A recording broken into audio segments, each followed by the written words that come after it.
Merci à tous d'être présents aujourd'hui. Donc pour le webinaire sur le handicap, donc mieux comprendre le handicap et comment accompagner les élèves en auto-école. Donc on est en présence de Aldo et Gaël de chez HandiDrive. Donc Aldo qui est le président et Gaël qui est ergothérapeute. Je vais leur laisser la parole pour qu'ils puissent présenter HandiDrive. Bonjour à tous. Donc, la société HandiDrive, en fait, a été créée suite à une demande très pertinente d'ailleurs de personnes qui atteintes de handicap. J'ai autour de moi des personnes qui sont sourdes et malentendantes. Je parle moi-même le langage des signes. Et suite à ça, il a été remonté qu'on avait donc qui rencontraient des difficultés, notamment lorsqu'ils se présentaient dans les auto-écoles pour la prise en charge de leur handicap. Et à partir de là, j'ai travaillé sur le dossier. Et puis, bon, est né HandiDrive qui aujourd'hui permet de mettre en place des formations intéressantes et importantes, notamment sur le handicap, pour la prise en charge et la formation des personnes en situation de handicap. Voilà, donc moi je suis moniteur d'auto-école depuis 1992, donc j'ai un gros passé au niveau de l'auto-école, et avec Gaël, on a décidé donc de mettre en place cette formation, mettre en commun nos compétences. Voilà, c'est un peu ça. C'est-à-dire qu'on a lié nos compétences, moi du côté de l'auto-école et elle du côté handicap, pour pouvoir donc créer cette formation. Super, merci beaucoup. Moi, je vais vous présenter rapidement la communauté des accélérateurs, pour ceux qui ne connaissent pas encore, mais j'en ai reconnu quelques-uns d'entre vous. Donc, du coup, les accélérateurs, c'est une communauté qui est 100% gratuite et dédiée à tous les professionnels du secteur auto-école, sur lequel je partage des informations sur l'actualité auto-école, sur les nouvelles réglementations, à travers donc des webinaires, à travers des articles de blog, des événements. Et je mets aussi en relation les professionnels via un groupe WhatsApp sur différentes thématiques qui vont être le recrutement. Donc, vous pouvez partager vos offres d'emploi, et ceux qui sont en recherche aussi peuvent communiquer là-dessus. Et également sur l'achat-revente, donc notamment d'auto-école ou aussi de véhicules à double commande. Et donc, du coup, vous pouvez tout retrouver sur mon site lesaccélérateurs.com, et vous avez aussi un groupe WhatsApp et un groupe Facebook que vous pouvez rejoindre en flashant les QR codes, qui vous permettent de rester au courant en temps réel des dernières nouveautés, des événements qui arrivent, etc. Et on a notamment mis en place comme dernier partenariat Lito, qui est un comité d'entreprise pour les auto-écoles, donc qui vous permet à vous et à vos salariés de bénéficier de bons plans, cinéma, shopping, par attraction, enfin un peu tout ça, pour 10 € par mois par auto-école. Donc si ça vous intéresse, pareil, on pourra en parler ensemble plus tard. Et aujourd'hui, on a notre partenaire aussi, Klaxo, qui est présent, donc qui va se présenter. Bonjour et merci pour l'accueil, Marine et HandiDrive. Klaxo, pour ceux qui ne connaissent pas déjà, c'est un logiciel de gestion à destination des gérants d'auto-école, mais également des moniteurs, des secrétaires et des candidats, puisque c'est un système dans lequel tout le monde va pouvoir avoir son accès et pouvoir travailler en toute mobilité et pouvoir interagir avec l'administratif de manière asynchrone. Donc voilà, l'élève peut déposer ses justificatifs directement en ligne, faire ses paiements en ligne, réserver ses créneaux en ligne, signer son contrat également. Les gérants, eux, peuvent accéder à leur logiciel Klaxo depuis n'importe quelle interface. Et voilà, on a fait en sorte que le maximum de tâches soient automatisées pour que vous puissiez vous concentrer sur l'essentiel, à savoir la pédagogie, l'expérience élève. Voilà, on a aujourd'hui 450 clients, beaucoup en Ile-de-France, beaucoup à La Réunion, mais aussi dans les Antilles et partout sur le territoire. On a des équipes qui tournent partout sur le territoire. Donc, si jamais vous ne les avez pas encore rencontrés, vous pouvez prendre rendez-vous avec eux dans le petit lien que je mets dans le chat tout de suite. Merci. Merci beaucoup, Pierre. Pierre. Donc, on va pouvoir rentrer dans le vif du sujet avec Aldo et Gaël sur le handicap. Donc, ça va être en deux parties. D'abord, qu'est-ce que le handicap, et ensuite les méthodes d'accompagnement. Et ensuite, il y aura un temps d'échange où vous pourrez poser toutes vos questions à la fin de leur présentation. Donc, je vous laisse la parole. Moi, j'ai une grande question à vous poser. Qu'est-ce que c'est pour vous le handicap? Si vous avez un mot pour définir, enfin un mot ou quelques mots pour définir le handicap, c'est quoi pour vous le handicap? Parce que c'est un mot qui est vachement à la mode, en plus avec les Jeux Olympiques, les Jeux Paralympiques et tout, là en ce moment, ça y est, le handicap est enfin sorti de l'ombre et vient sur le devant de la scène. C'est dommage d'attendre autant de temps pour le faire sortir du placard. Mais qu'est-ce que c'est pour vous? Moi, je dirais visible et invisible. Ok, c'est déjà un bon début, merci. En effet, ça fait partie des spécificités du handicap. Ça me fait penser à des particularités que peuvent avoir les gens. Particularité, ouais, en effet. De la méconnaissance.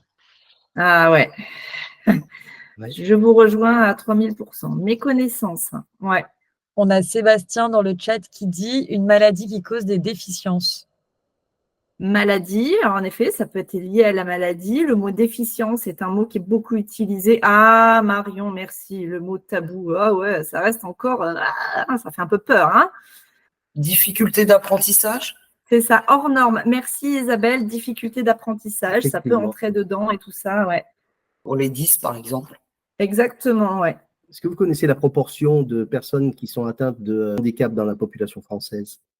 Alors, je vais quand même vous lire la définition officielle parce qu'on a une loi en France qui date de février 2005, qui est quand même une loi, enfin vous imaginez, 2005, ça fait presque 20 ans, ça fait 19 ans qu'elle est en place cette loi. Et donc, il y a une définition officielle dans la loi française qui dit que constitue un handicap toute limitation d'activité ou restriction de participation à la vie en société. Donc, c'est une limitation ou une restriction de la participation à la vie quotidienne en société. C'est ça le handicap. Et elle est subie dans son environnement par une personne en raison d'une altération substantielle, ça veut dire qu'elle est importante, durable. C'est-à-dire que c'est pas 3 semaines de plâtre. Hein. Donc, C'est dans le temps. durable, c'est minimum 6 mois, 1 an, voire définitive d'une ou plusieurs fonctions physiques. Donc, on a des handicaps physiques, sensoriels, les handicaps sensoriels dont parlait tout à l'heure Aldo, par exemple la surdité, mais il y a aussi les malvoyances, mental, donc le handicap mental, cognitive, mental et cognitive, il y a des petites nuances, mais ce n'est pas la même chose, ou psychique, un polyhandicap ou des troubles de la santé invalidants. Ça, c'est la définition officielle qui est dans la loi 2005 et qui établit les 5 grands axes de handicap qu'on peut rencontrer. Donc, comme vous disiez tout à l'heure, il y avait les difficultés d'apprentissage, oui. Il y a du visible et du invisible, oui. Dans tout ça, il y a plein de choses. Mais en fait, voilà, c'est vraiment handicap physique, handicap sensoriel, handicap mental et cognitif, handicap psychique et maladie invalidante. En fait, là, ce que vous disiez tout à l'heure, les handicaps visibles et invisibles, et ben, en fait, 80% des handicaps ne se voient pas. On peut passer complètement à côté de 80% des handicaps.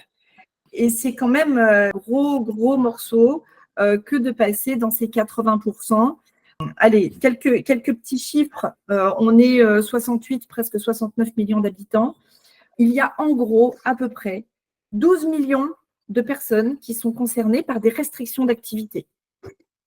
Alors, les handicaps, hein, ça va de extrêmement handicapé à pas trop handicapé, d'accord? Donc, il y a vraiment un éventail de difficultés et c'est un chiffre donné à la louche. C'est-à-dire que si vous allez sur les sites officiels, vous allez voir, il y a entre 9 et 15 millions de personnes concernées par des restrictions d'activité. Et ça dépend des critères d'évaluation, en fait. Ça dépend de qu'est-ce qu'ils incluent dans les critères. C'est pour ça qu'il n'y a pas vraiment un chiffre vraiment bien défini. Du coup, ils ont coupé la poire en deux, ils ont fait une moyenne, ils ont dit, bon, à peu près 12 millions de personnes. C'est 2 600 000 les troubles des apprentissages. Il faut le savoir, et bien souvent, lorsque les gens arrivent en auto-école, vous avez ceux qui en parlent ouvertement parce que ça leur pose aucun problème, et puis il y a ceux qui n'en parlent pas. Et la difficulté de ceux qui n'en parlent pas, c'est qu'on peut passer à côté. Ceux que vous allez beaucoup rencontrer, ce sont des jeunes qui ont ce qu'on appelle les troubles des apprentissages. Ça, vous allez en avoir beaucoup. C'est-à-dire, c'est tous les dyslexiques, dyspraxiques, dysorthographiques, les hyperactifs et troubles d'attention. Ils rentrent là-dedans. Et puis, les personnes qui sont atteintes d'autisme. L'autisme n'est pas une maladie psychique ou psychiatrique. L'autisme est une maladie, est un trouble neurodéveloppemental. C'est-à-dire, c'est le cerveau qui ne se développe pas de façon typique. Et donc, toutes ces personnes qui ont des troubles neurodéveloppementaux, eh ben, il y en a quand même 2 600 000. Sur 16 000 jeunes, je vous laisse imaginer, quand vous avez une classe en collège ou en primaire, vous avez un gamin sur 6 qui a des difficultés scolaires liées à des troubles des apprentissages. 1 sur 6. C'est beaucoup, hein.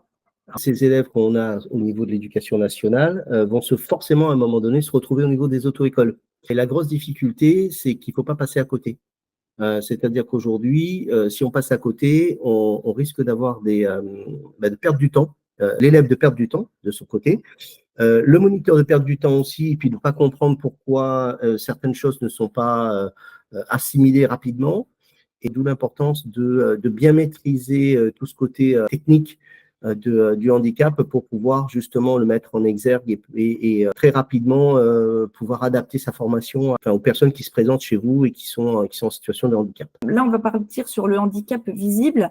650 000 personnes sont en fauteuil. Il faut savoir que sur le pool de personnes en situation de handicap, ça représente à peu près 2%.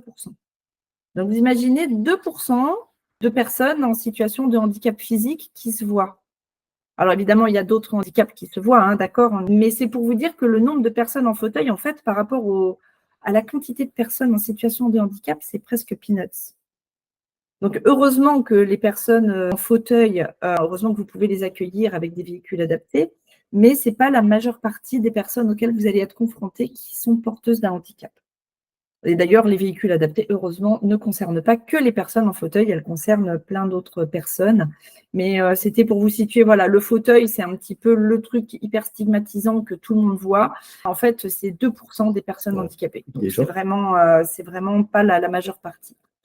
Des élèves qui peuvent se présenter chez vous avec une hémiplégie, par exemple, est concerné aussi effectivement par un véhicule aménagé. Les personnes amputées. Les personnes amputées aussi, on en retrouve assez souvent. Des personnes qui sont aussi en réhabilitation du permis de conduire suite à un accident ou de la vie ou un accident de travail. Voilà, donc l'AVC, effectivement, Isabelle, c'est bien de l'expliquer. L'AVC provoque des hémiplégies. Hein. Les AVC, ça veut dire accident vasculaire cérébral, pour ceux qui n'ont pas forcément la traduction. Donc, ça veut dire qu'il y a une artère qui se bouche ou une artère qui fait une hémorragie et qui provoque des dégâts au niveau du cerveau. En effet, là, c'est important d'avoir cette notion de OK, j'ai un véhicule, c'est pas que ça va concerner que 2% des handicapés. Non, il y a tout un tas de gens, en effet, rien que dans les troubles musculo-squelettiques. C'est quand vous avez des gens qui sont en réhabilitation de travail suite à un accident, mais ça peut être aussi suite à des maladies invalidantes. Je veux dire, quand des coiffes des rotateurs au niveau des épaules et puis que les gens ont les bras à moitié paralysés et qui ne peuvent pas faire les manœuvres, il faut un véhicule adapté. C'est important d'avoir ce genre de matériel et de proposer des accompagnements adaptés. Voilà. Sachant quand même que l'outil principal, moi j'ai toujours pour habitude d'expliquer que l'outil principal et surtout l'outil pédagogique le principal, c'est le formateur. Le formateur, il est important qu'il sache de quoi on parle et de quoi il s'agit que lorsque une personne se présente chez vous. Alors comme Gaëlle expliquait effectivement le côté physique, dans les 20%, donc ça se voit, donc on sait qu'il va falloir un véhicule adapté, etc. Mais quand on a des personnes qui sont atteintes de troubles neurodéveloppementaux, il y a déjà une connaissance de la maladie à savoir et surtout d'avoir une formation qui soit adaptée.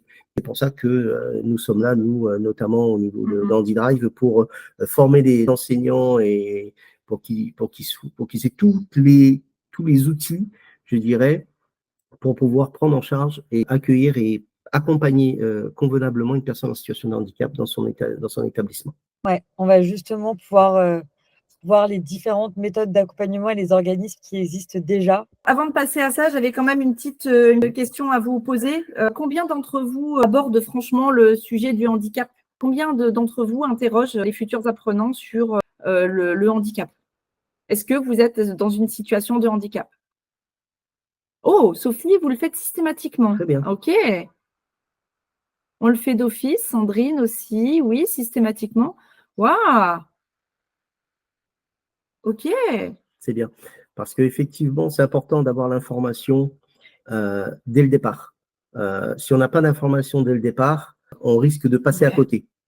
Et c'est vrai que quand c'est un handicap invisible, passer à côté, c'est perdre du temps. Hein, et c'est ce que j'expliquais tout à l'heure, c'est perdre du temps et pour l'élève et pour l'auto-école, et puis c'est perdre de l'argent aussi pour l'élève, parce que souvent, on sait que les formations vont être un peu plus approfondies, ça demandera un peu plus de temps, et du coup, ça a un coût. Avec Calliope, on doit faire un questionnaire d'inscription. Oui, et Tout à bien fait. voilà, exactement, tout à fait. Maintenant, c'est imposé, hein, ça fait partie de cette loi handicap. Et Calliope a imposé ça et c'est très bien, c'est très très bien. Bon, nous, on n'a pas attendu Calliope quand même.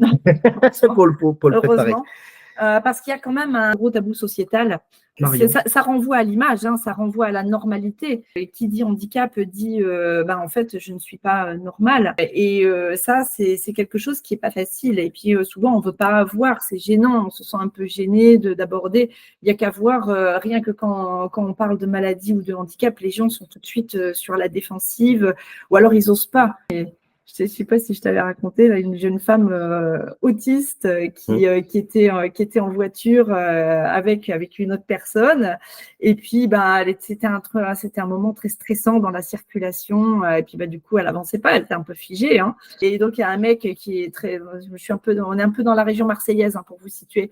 Un mec qui double par la droite, qui s'arrête, qui descend. « Oh, qu'est-ce que t'as ? T'es handicapé, toi, ou quoi ?»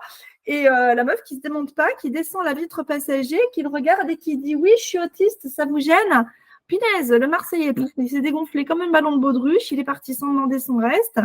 Voilà, mais il y a quelque chose qui cloue un peu le bec et qui plombe un peu quand on parle de handicap. C'est vrai. Et voilà, et du coup, oui, ça nous confronte un peu à la fragilité, à la non-normalité. J'ai eu des retours de clients que non, mais ils veulent s'améliorer. Par rapport à quoi? C'est juste qu'ils n'ont pas forcément tous les réflexes. En fait, ils ne connaissent pas non plus tous les réflexes. Ils pensent faire bien certaines choses, mais justement, là, ça va leur permettre de s'améliorer et d'être sûr d'avoir toute la to-do list de ce qu'il faut vérifier. Ah oui, tout à fait, ouais, parce qu'elle est pas mal. Puis bon, il y a aussi, faut se méfier parce qu'il y a déjà, nous, on n'ose pas forcément poser le mot handicap. Donc, je vois que vous tous, c'est très bien. Donc, ça veut dire que vous êtes déjà sensibilisés et que, en effet, vous rentrez. Alors, il n'y a pas que la norme Calliope, c'est pas que pour faire plaisir à Calliope, c'est aussi pour vous, pour gagner du temps, quoi. Et puis, il y a aussi, faut se méfier du côté du client, c'est-à-dire les apprenants et les familles. Il y a des fois du déni et puis il y a des fois aussi du j'en ai marre qu'on me stigmatise. Les parents, la première peur qu'ils ont, c'est si je dis que mon enfant est handicapé, il ne va pas avoir les mêmes droits que les autres. C'est exactement ça. Et on le voit dans la vie de tous les jours, hein, pas forcément en auto-école. Souvent, les parents nous disent, oui, je n'en parle pas parce que à chaque fois que j'en ai parlé, par exemple, dans la vie professionnelle, pour un stage ou pour une formation en tant qu'apprenti dans une entreprise, chaque fois que j'en ai parlé, j'ai eu effectivement des problèmes. Donc, on a refusé le dossier de mon fils ou le dossier de ma fille parce que ça fait peur. Voilà, le handicap fait peur. C'est ça. Donc, il y a de la dissimulation de la part des apprenants, il y a de la dissimulation de la part des parents. Donc, il faut les mettre devant leurs responsabilités parce que le handicap implique qu'il y a une responsabilité légale. Donc, nous, on a le devoir de leur proposer des accompagnements spécifiques, mais eux, ils ont aussi le devoir, oui, tout à fait, que ça peut gêner la conduite et ils ne le disent pas. Exact. Ah oui, ça c'est sûr. Hein.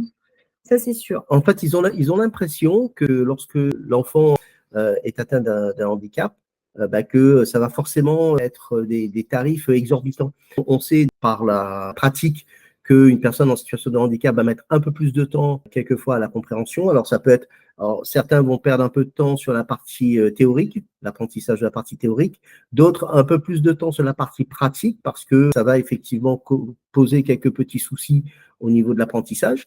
Mais ça coûte pas forcément plus cher. Les tarifs ne sont pas augmentés parce que une personne en situation de handicap, on ne va pas te dire, voilà, c'est pour toi, parce que tu es handicapé, ce sera 10 € de plus ou 15 € de plus sur le cours. C'est absolument pas ça. On sait que ça va coûter plus cher parce que on va mettre plus de temps à la compréhension, tout simplement. Mettre plus de temps. Alors, il y a obligation de passer une visite médicale auprès d'un médecin agréé préfecture. Oui. Ça dépend. Ça dépend, pas tout le temps. C'est pas pour tous les handicaps. C'est pas pour tous les handicaps.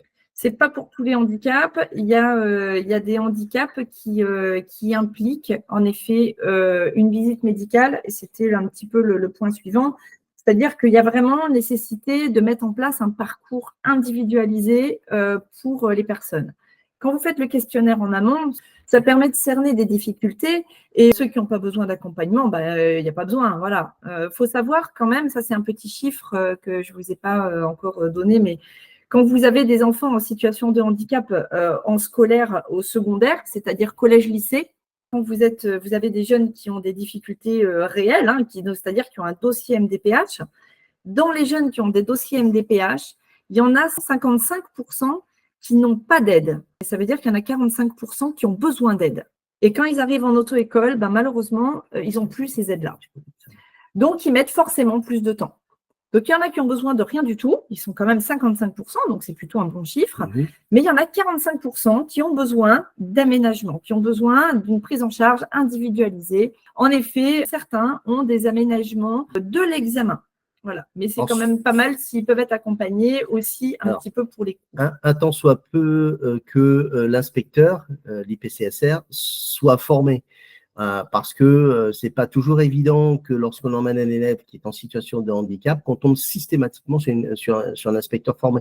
Dans certaines régions, le BER n'affecte pas ou n'attribue pas une date d'examen en fonction d'un inspecteur formé, mais voilà. Donc, moi, j'ai déjà vu arriver sur des examens un élève qui avait donc une dyspraxie assez sévère. On n'a pas eu le temps de discuter avec l'inspectrice ou l'inspecteur pour lui expliquer.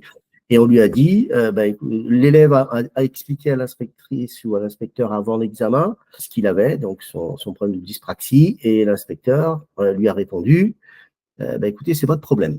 Voilà. Donc là, ça commence à coincer un peu. Quand on dit à quelqu'un c'est votre problème, non, c'est pas son problème. Dans le 38, vous avez des inspecteurs qui ont fait le choix d'être examinateurs avec des personnes. C'est génial, c'est génial. Ouais.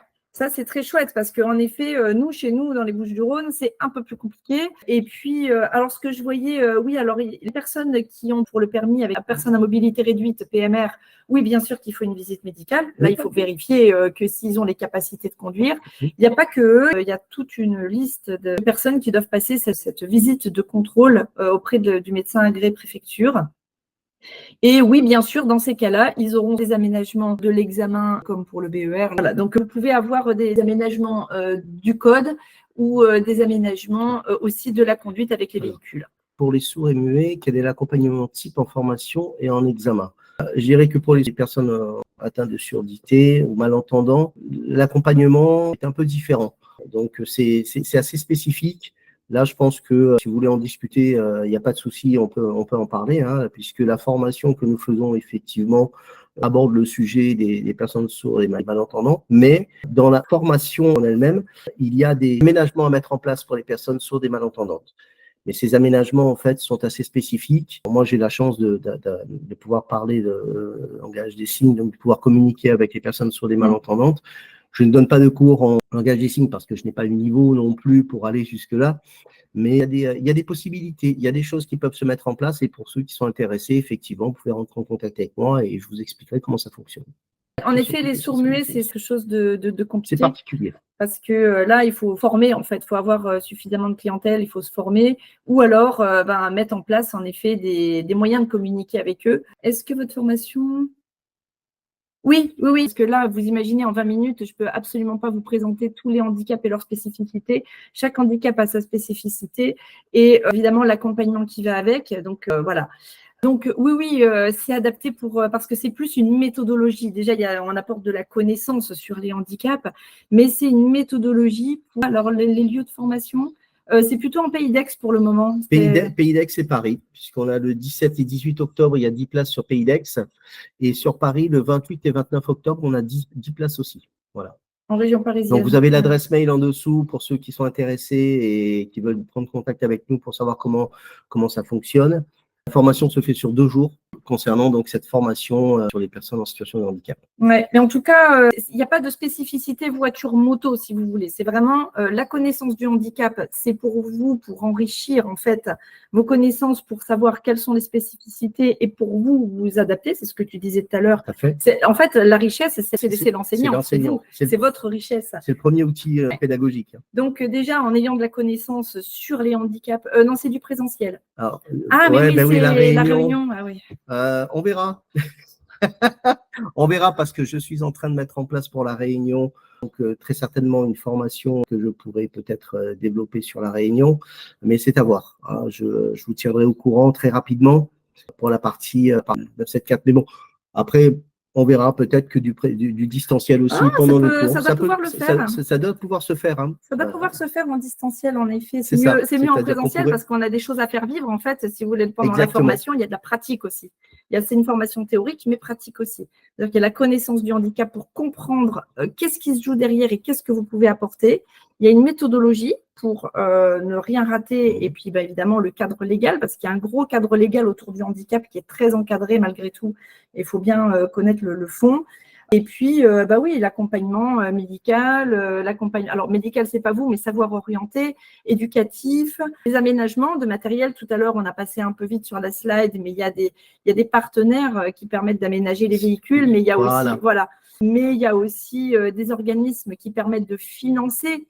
Sous certaines conditions, attention, oui, pas pour tous. Pas pour tous. Très important. Mais maintenant, ça s'appelle les MDA, les maisons départementales pour l'autonomie. Il y a la GFIP, je ne sais pas comment ça se dit, la FIPHFP, pour les gens de la fonction publique. Et PIMAS, qui est un partenaire pour le matériel, pour les aménagements matériels. Il y a aussi la société Le Noir qui permet d'aménager les véhicules. C'est vrai que qualifié par structure, oui. C'est mieux parce que qui font partie du réseau HandiDrive après, puisque vous êtes référencé sur le site internet qui est un développement national. Vous êtes systématiquement contacté, c'est-à-dire qu'en fait les gens quand ils viennent, soit ils viennent à moi, donc je redirige les appels ou les contacts, soit ils viennent directement à vous puisque vous êtes référencé sur le site internet et quand les gens cherchent formation pour les personnes en situation de handicap, permis de conduire, on arrive quasiment systématiquement, on a en première page sur le site de HandiDrive. De quoi parle exactement votre formation? Il y a donc la formation, c'est la première partie, c'est l'aspect théorique sur les connaissances sur le handicap, les connaissances nécessaires pour comprendre le handicap, comprendre les implications que ça peut avoir après sur l'impact que ça peut avoir sur l'apprentissage de la conduite, donc autant sur la partie théorique que sur la partie pratique. Et dans une deuxième partie, c'est plus quelle méthodologie pour accompagner de façon individualisée les jeunes, donc des connaissances plutôt pratiques là sur accompagner les jeunes qui ont des difficultés. Alors les jeunes ou les moins jeunes, hein, ça peut être aussi des gens en recyclage suite à une maladie, plus une partie un petit peu pratique et méthodologique. C'est ça. Sachant que quand on est en présentiel, on travaille beaucoup sur l'utilisation et la manipulation des aménagements que vous avez dans les véhicules. Voilà. Alors, peut-elle être finançable avec le CPF? À notre formation, par le CPF, oui, tout à fait. Le CPF? Bientôt, oui. Je suis en cours de validation. Voilà. On est Calliope, donc sinon, ça peut passer par aussi une prise en charge par l'Ocomobilité. Voilà. Donc, notre formation peut être prise en charge par l'Ocomobilité. Je n'ai pas bien compris votre question. Si c'est pour les jeunes, est-ce qu'ils peuvent avoir un financement par le CPF de leur permis? Oui, ça oui. Il y a aussi les partenaires dont on parlait juste avant, la GFIP ou le truc imprononçable, le FIPHFP, voilà, qui accorde à peu près 1 000 €. C'est déjà pas mal, 1 000 €, hein, c'est pas l'intégralité forcément du permis, mais quand vous avez des jeunes qui doivent doubler le temps, par exemple, de pratique, surtout sur la pratique que ça coûte cher. C'est quand même bien quand ils peuvent avoir un petit coup de pouce sur les financements parce que c'est compliqué pour eux. Voilà, les personnes autistes peuvent aller ou les handicap mental peuvent aller jusqu'à doubler facilement le nombre d'heures de conduite. Et c'est bien si ça peut les aider à financer un petit peu parce que c'est pas donné, quoi. Si jamais vous avez d'autres questions, n'hésitez pas à les mettre dans le chat ou à prendre la parole. En ayant fait la formation que nous proposons, ça vous permettra d'être beaucoup plus à l'aise vis-à-vis du handicap et surtout de savoir, en fonction du handicap que vous rencontrez, quels sont l'impact que cela va avoir sur la partie théorique, parce que certains handicaps vont poser problème plus sur la partie théorique que sur la partie pratique, d'autres sur la partie pratique et d'autres les deux. Donc, ça, c'est hyper important de bien comprendre. Comment savoir s'il faut une visite médicale sur un handicap invisible? Alors ça, il y a une liste de ces handicaps, elle est listée. Et encore, je ne sais pas si c'est une liste exhaustive, mais en tout cas, il y a une liste et je pense qu'il doit faire des remises à jour régulièrement. Ça fait partie de la loi 2005. Alors, je vois qu'il y a une question sur laquelle on est passé, ça n'a pas été répondu. Est-il prévu un webinaire pour les dom-tom? Marine? On peut l'organiser, hein. On peut l'organiser, oui, tout à fait. Reformulation, tout à fait. La reformulation, c'est important parce que des fois, ils peuvent ne pas comprendre un mot. Et puis, mais des fois, c'est des mots hyper bateaux, hein, c'est giratoire. Il y en a, vous dites, tiens, tu prends le sens giratoire, ils ne vous disent rien, mais ils ne savent pas ce que ça veut dire giratoire. Et Il faut réexpliquer. Ouais, et puis c'est au bout de 10 fois que vous prenez le truc, ils comprennent. Ouais, intersection. Voilà. Il y a des fois, mais bon. Alors maintenant, malheureusement, ce n'est pas spécifique au handicap. Les jeunes ont perdu beaucoup de vocabulaire. Et ce que vous appliquez pour les personnes en situation de handicap, vous êtes. Il n'y a pas forcément. Ça peut marcher pour tout le monde, en fait, hein, parce qu'ils ont perdu beaucoup de vocabulaire. Et rien que le mot intersection ou giratoire. Certains élèves ne sont pas toujours diagnostiqués, oui. Ah ouais. Et ça, c'est la vraie problématique. Alors, en ayant acquis donc toutes les informations sur les différents handicaps invisibles, parce que c'est souvent le cas, quand c'est visible, on dit toujours, c'est toujours plus facile à voir. Ouais. Le handicap invisible, en fait, lorsqu'on n'est pas diagnostiqué, la problématique, c'est que quand nous, en tant que formateurs, on se rend compte que certaines choses sont posées pendant les cours de code ou de conduite, on peut aiguiller, on peut effectivement inviter la personne peut-être à aller faire un bilan tout simplement. On peut demander l'élève. Oui, mais tu vois, en fait, elle est est en attente du diagnostic de TSA. Là, le problème des troubles, c'est. Alors, TSA, ça veut dire trouble du spectre autistique. Bon, alors le problème de TSA, c'est qu'il y a eu à un moment aussi une autre appellation, c'était trouble spécifique des apprentissages.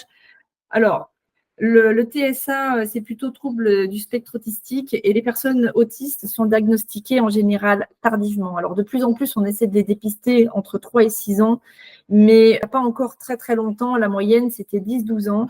Et les personnes qui ont ce qu'on appelle le syndrome d'Asperger, qui sont des hauts potentiels avec des troubles du spectre autistique en plus, sont des personnes qui passent au travers de la passoire très facilement et qui sont diagnostiquées très tard à l'âge adulte. Et ce sont des gens qui ne savent pas pourquoi ils sont handicapés. Si vous voulez un très bon bouquin que j'adore sur les troubles du spectre autistique, je vous conseille La différence invisible de Mademoiselle Caroline. C'est une bande dessinée et qui est super sur l'autisme. Voilà. Autre question, Google regorge d'infos aussi bonnes que mauvaises.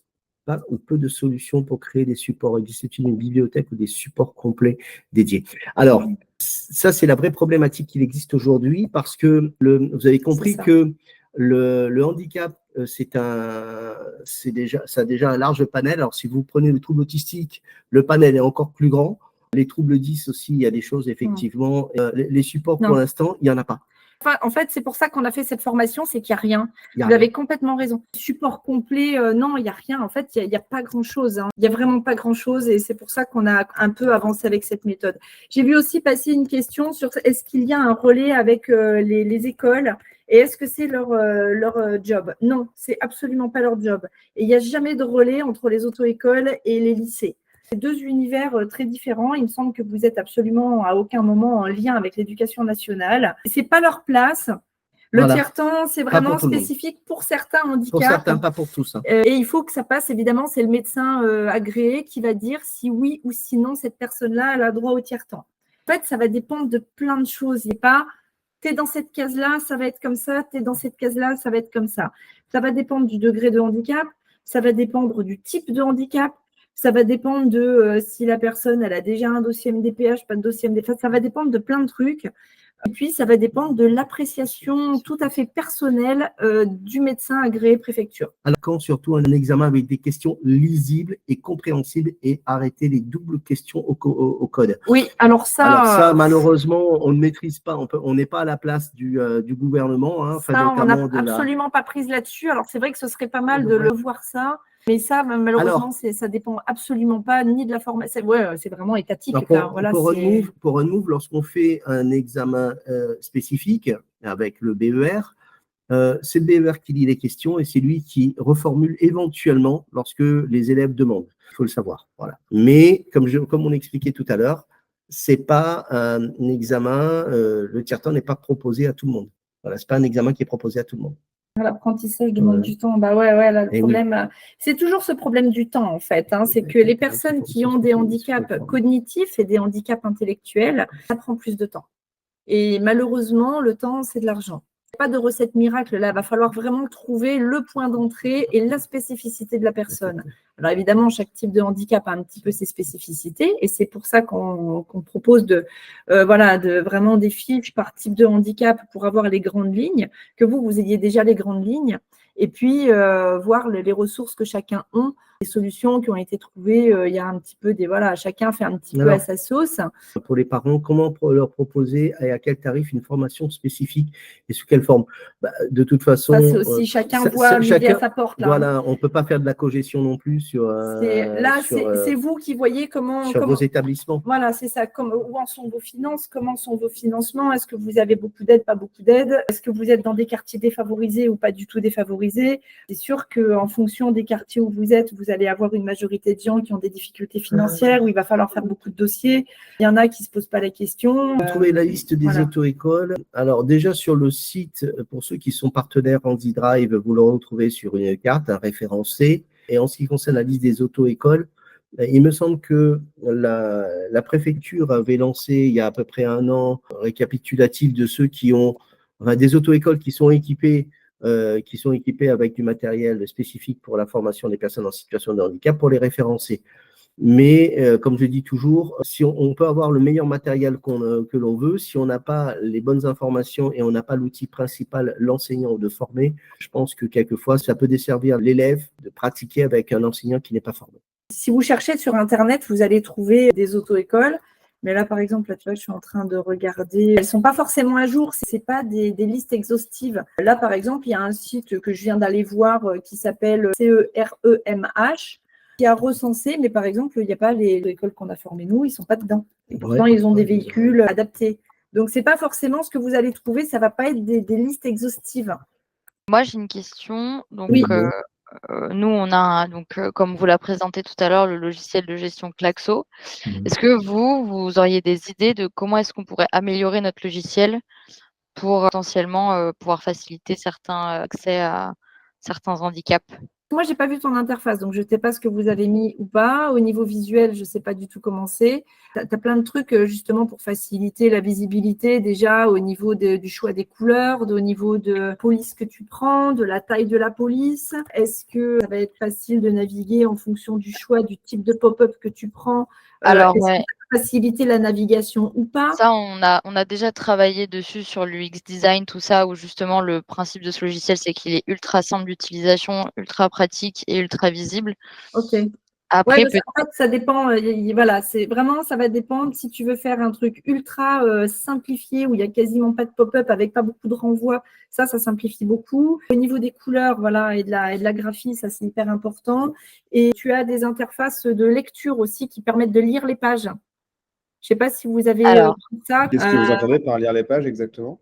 Je crois que c'est un système où tu as une voix qui te lit ce qu'il y a écrit sur l'écran. Moi, je ne suis pas concepteur de pages web, mais je sais qu'il y a des concepteurs de pages web qui te permettent de mettre en son ce qui est écrit sur ton site.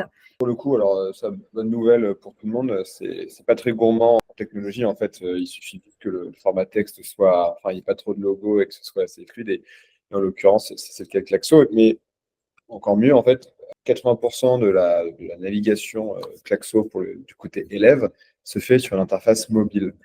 Et là où on a beaucoup de chance, c'est que les constructeurs, donc Apple et en tout cas les autres systèmes typiques Android, ont assez rapidement mis à jour et mis à la page pour les non-voyants notamment. Et donc les assistants vocaux sont hyper précis. On a juste à pointer avec le pouce et pour le coup ça fonctionne très bien. On a eu déjà des très bons retours. Donc je peux déjà dire sans trop hésiter qu'on est déjà très compatible et je vous invite à faire le test si jamais vous êtes client Klaxo. Et pour les autres, sachez que c'est bel et bien possible. Ouais, et cette interface de lecture, elle a été mise en place, entre guillemets, pour les personnes malvoyantes, mais en fait, je peux te dire, tous les jeunes qui ont des difficultés de lecture, ils l'utilisent. Ça, c'est clair. Hein. Donc, ça concerne énormément de monde, hein, puisque les personnes qui sont hyperactives, les personnes qui sont dyslexiques, les gens qui ont des troubles d'attention, qui n'arrivent pas à se poser, pour qui c'est trop fouillis, ils n'arrivent pas à trouver les informations visuellement dans le téléphone ou sur l'interface ordinateur.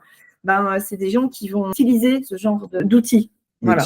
Ouais. Et à côté de ça, on a essayé aussi de faire une interface sans trop de superflu, où c'est un peu comme une checklist pour que vraiment celui qui visualise ne soit pas distrait par des vidéos ou des gifs ou des choses comme ça. C'est une liste, voilà, c'est sur fond blanc. Alors justement, moi, c'est un truc que je peux te suggérer parce que je suis allée voir ta page du coup et j'ai jeté un œil. Si tu veux faciliter la lecture, c'est un fond noir avec des écritures claires. Ok, donc en mode sombre. C'est beaucoup plus parlant. Alors attention, pas tous ne seront pas sensibles à ça.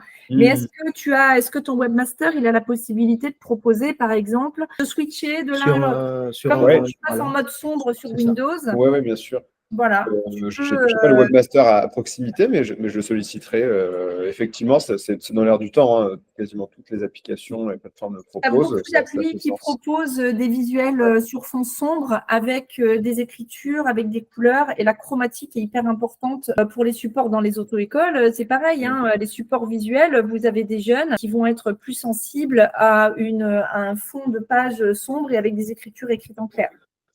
Il y en a qui vont avoir plus de facilité avec des écritures en couleur qu'avec des écritures noires.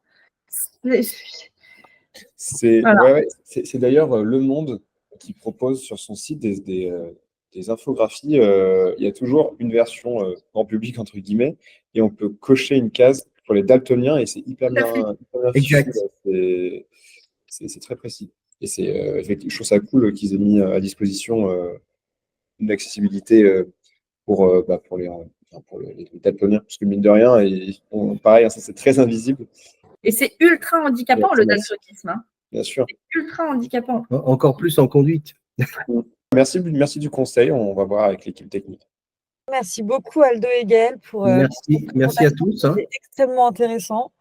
Les chiffres sont assez impressionnants. Merci à vous tous parce que je vois déjà qu'il y a quand même des gens qui sont sensibles au handicap parce que quand on fait les formations, on n'a pas toujours, justement, là j'ai vu une majorité de oui.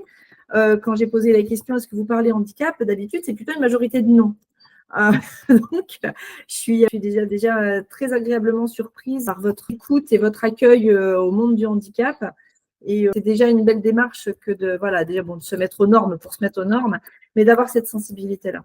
Merci à tous d'avoir assisté au webinaire et on se retrouve très bientôt. Et pourquoi pas en organiser un dans les dom-toms. Allez, Drive. c'est noté. Merci beaucoup. Merci à tous.